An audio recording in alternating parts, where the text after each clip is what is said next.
Recording. Hi, I'm Amanda. My patient is due for some orotracheal suctioning. I have already cleaned my hands. I'm going to go ahead and put on some clean gloves. And you can fit a finger underneath the string, and then I'm going to set up all my stuff. You can't measure. and my clean gloves on. You can't measure because. So what did they say when you asked them? I already have my tubing set up for my suctioning. I'm going to put that somewhere close and accessible. So The tray to plug secretions, making yeah. sure I stay away from the split bars. Where is this one? Okay, we need our sterile bottle again. I have a towel. I'm going to go ahead and drape over my patient. And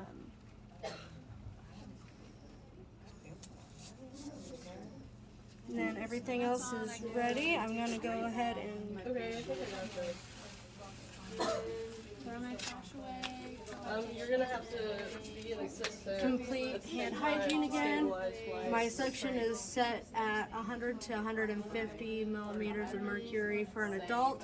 If this were a child patient, it'd be 100 to 120 millimeters of mercury. I have performed hand hygiene again. I will remove any jewelry or watches. I've got my kit. I'm going to peel it open like a banana. And I'm going to grab my little box here. And I'm not going to touch the inside plastic so that it remains sterile. I have normal saline here. It has been used already, so I'm going to open it and pour some of these out, and then pour some into my box. This will act as lubricant for my catheter, as well as help clean out any secretions. Now I'm going to go ahead and get set up with my sterile field, remaining in my 1-inch border.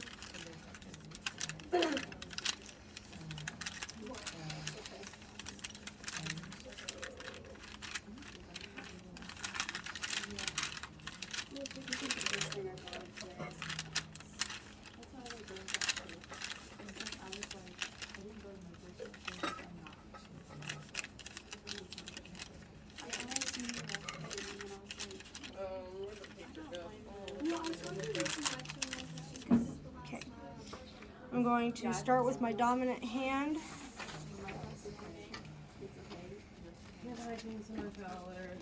Apply down this. Okay.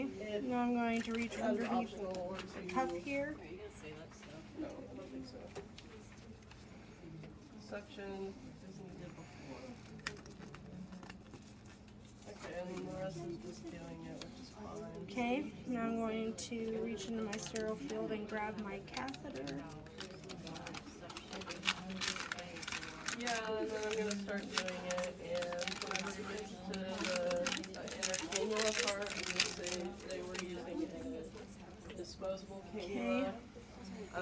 If you were using a reusable cannula, I would I'm going to wrap this up in my dominant hand. and a bristle brush. Actually, let me wrap that around my non-dominant. I'd pour the top off of the And I'm going to just like I did with the saline solution. carefully, without touching the patient, And I would clean it. use